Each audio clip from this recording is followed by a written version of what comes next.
যিনি আল্লাহর নবী, আল্লাহর সেরা আকর্ষণ, যিনি বিশ্ব সভার সভাপতি, যিনি সাইয়্যিদুল কাউনাইন ওয়াস সাকালাইন, যিনি রাহমাতুল লিল আলামিন, যিনি আল্লাহর জমিনে কোরআনের রাজ কায়েম করতে গিয়ে তায়েফে রক্ত দিয়েছেন, যিনি খুনঝরা উহুদের ময়দানে দান্দান মুবারক শহীদ করেছেন, যিনি আল্লাহর জমিনে আল্লাহর দ্বীন প্রতিষ্ঠা করতে গিয়ে সুদীর্ঘ 3টি বছর কারারুদ্ধ মানবেতর জীবন যাপন করেছেন, কাফের মুশরিকদের শত জুলুম নির্যাতনের শিকার হয়ে মক্কা থেকে মদিনায় হিজরত করতে বাধ্য হয়েছেন, প্রাণ ভরে বেনাপোলের এই রাজপথে বসে সেই নবীর প্রতি সালাতু সালাম পেশ করছি। সকলেই পড়ছি সাল্লাল্লাহু আলাইহি ওয়াসাল্লাম।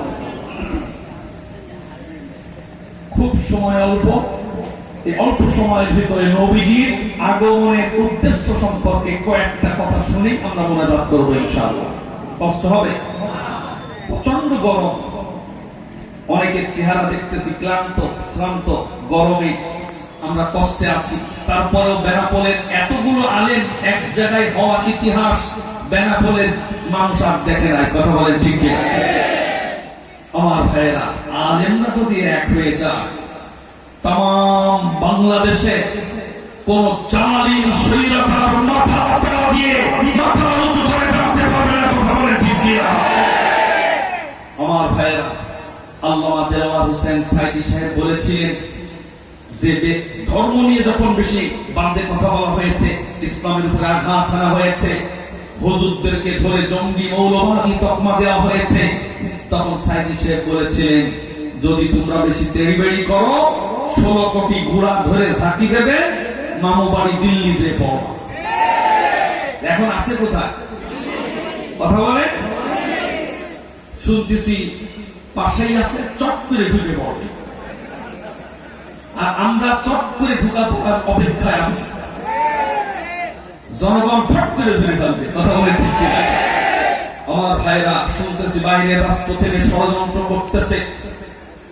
বাংলার জমিনে 16টা বছর ইসলামের বিরুদ্ধে ষড়যন্ত্র করেছ, কোরআনের বিরুদ্ধে ষড়যন্ত্র করেছ, আলেম ওলামার বিরুদ্ধে ষড়যন্ত্র করেছ। দালালদের দেশ থেকে যদি ষড়যন্ত্র করো, বাংলার তাওহীদি জনতা দাঁত ভাঙা জবাব দেবে। কথা বলে ঠিক কিনা?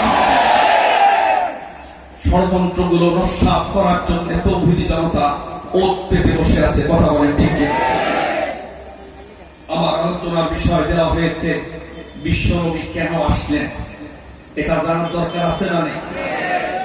আমরা মনে করতে পারি যে নবী কেন আসলেন তা আমাদের দরকার, মানে নবীজি যে ডিউটি নিয়ে এসেছেন, নবীজি তো চলে গেছেন, আমরা যদি ওই ডিউটি বন্ধ করে দেই, আবার এই রাষ্ট্র, এই দেশটা ওই জাহেলি যুগে যেমন মানুষ অন্যায় অপরাধ করতো, সেরকম অপরাধে আবার নিমজ্জিত হয়ে যাবে। নবীজির ডিউটি ছিল যেটা, আমাদের ডিউটি, আমাদের দায়িত্ব, ফরজ কাজ হলো সেইগুলো। কথা বলেন ঠিক কিনা?